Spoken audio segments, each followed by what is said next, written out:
All right, guys, this is Alan. I just wanted to illustrate what the difference was between fixed growth and compound growth in a graph form.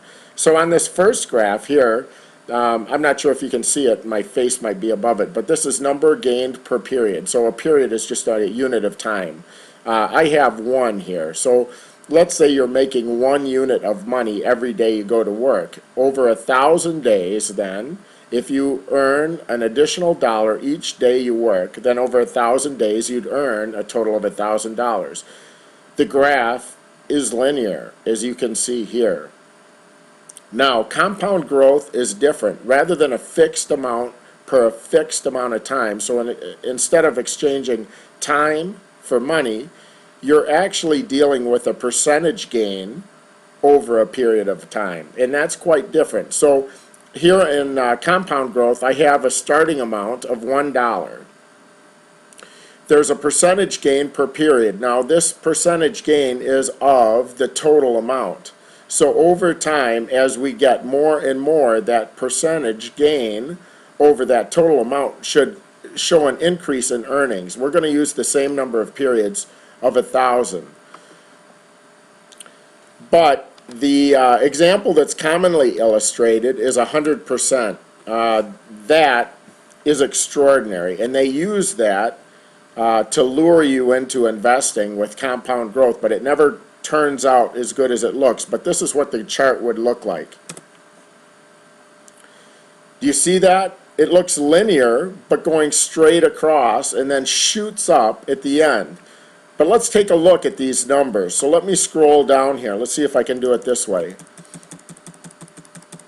Boy, I hope this, yeah, so if I scroll down, each one of these days is the same. So look at what's happening to these numbers. On the left side is earned income. On the right side is compound income, which is what you get with my paying ads. At 100% growth, these numbers just skyrocket.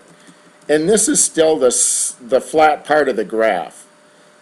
I went all the way out to 1,000. So if you're doubling this number every single time period or every single day, there's just no way that you could hoard this much money. There's just no way you could do it. It'll be fun to try, but it's a little unrealistic. No one can get 100% return on their money compounded daily. That's just way too much.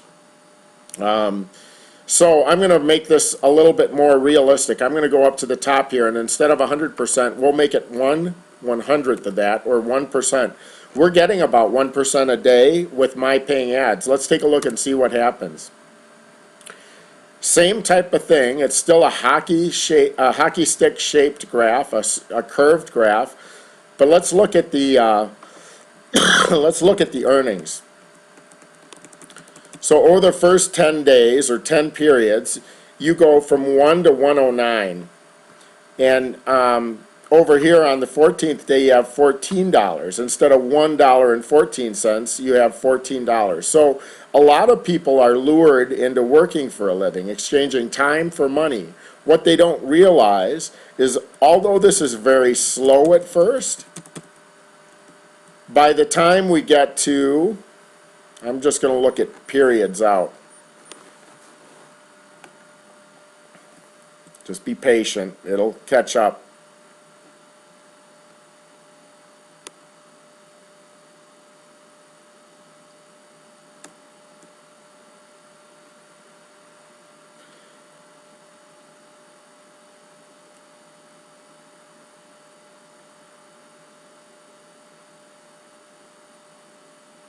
So wow, it seems like it's taking forever, doesn't it?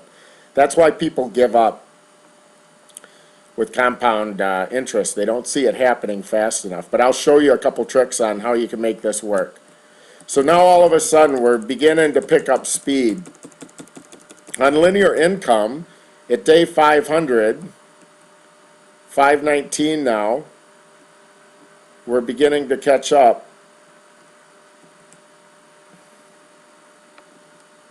I'm sorry this is taking longer. I didn't know how long this would take. All right, so we're getting really close here. About 650 2 periods in, we're almost equal from fixed income to linear, fixed or linear income to compound income. But look what happens over the next 400 days with compound growth.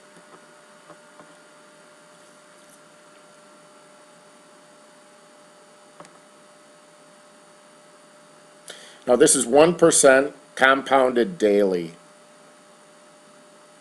starting at $1.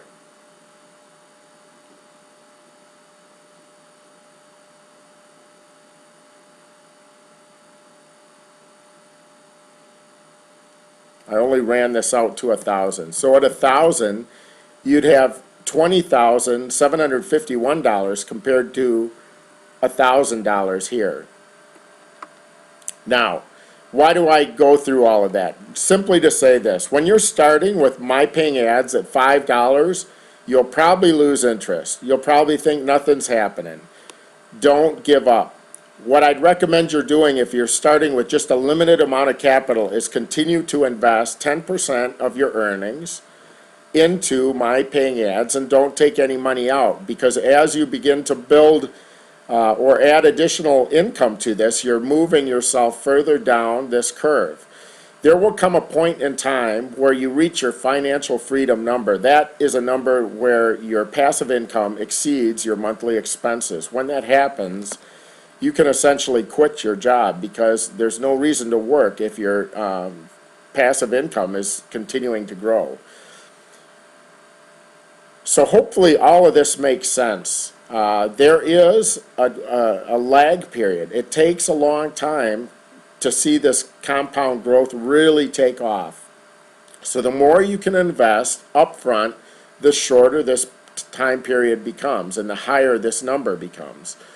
So hopefully by taking a look at that, you'll understand the difference between a fixed growth curve and a compound growth curve. I became financially free by working at the same time I was building compound growth. So my wife and I are married. We lived off of her income, and I put all of my income in compound growth, in assets that would produce this type of curve. And because of that, I was able to walk away from my job over 10 years ago. So hopefully this makes sense to you guys. Thanks so much for watching. If you have any questions, just let me know.